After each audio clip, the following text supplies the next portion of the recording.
আচ্ছা, আপনি কি জানেন আমাদের সমাজে কোন জিনিসটা সবচেয়ে বেশি বিপজ্জনক?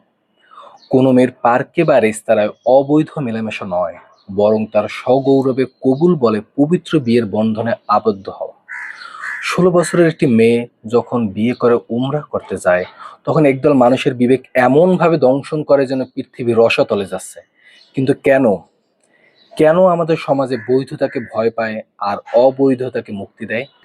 একটু ভেবে দেখুন তো, রাষ্ট্রের তৈরি করা এই ১৮ বছরের ফিলোসফিটা আসলে কি? ধরুন কারো ১৮ বছর হতে ১০ দিন বাকি, তখন সে বিয়ের অনুপযুক্ত। তার বিচার হবে বাল্য বিবাহ আইনে। কিন্তু ঠিক ১০ দিন পার হতেই এমন কি অলৌকিক ঘটনা ঘটে গেল যে যে সে হুট করে বিয়ের উপযুক্ত হয়ে গেল? শরীর বা মনের এমন কি পরিবর্তন হলো? আসলে এই বয়সের গণ্ডিটা একটা তাত্ত্বিক ভুয়া ধারণা ছাড়া আর কিছুই নয়। ইসলামে বাল্য বিবাহ নেই, আছে বালেগ বিবাহ।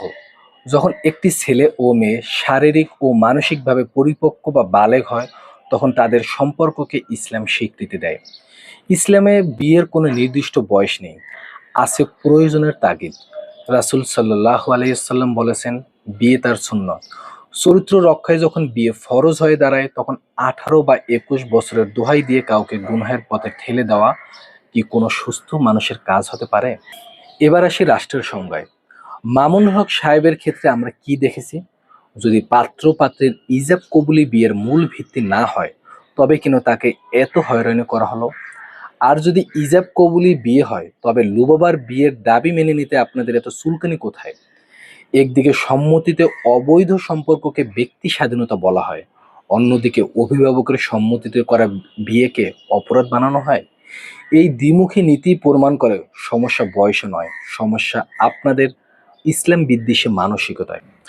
যারা বলছেন ক্যারিয়ার নষ্ট হচ্ছে, অল্প বয়সে মা হওয়া ঝুঁকি, তারা কি একবারও ভেবে দেখেছেন যে লক্ষ লক্ষ মেয়ে অলিতে গলিতে ট্রায়াল দিয়ে বেড়াচ্ছে, তাদের ক্যারিয়ার নিয়ে আপনারা কতটা চিন্তিত? লুবাবা তো কারো জন্য থ্রেট হয়নি, সে উমরা পালন করেছে, স্বামীর সাথে সুখে আছে। আর আপনারা শিক্ষিত হয়েও তার ব্যক্তিগত জীবন নিয়ে নোংরামি করছেন। মনে রাখবেন, শিক্ষা যদি মানুষকে অন্ধকার থেকে না ফেরায়, তবে সেই শিক্ষিতরা মূর্খদের চেয়েও অধম।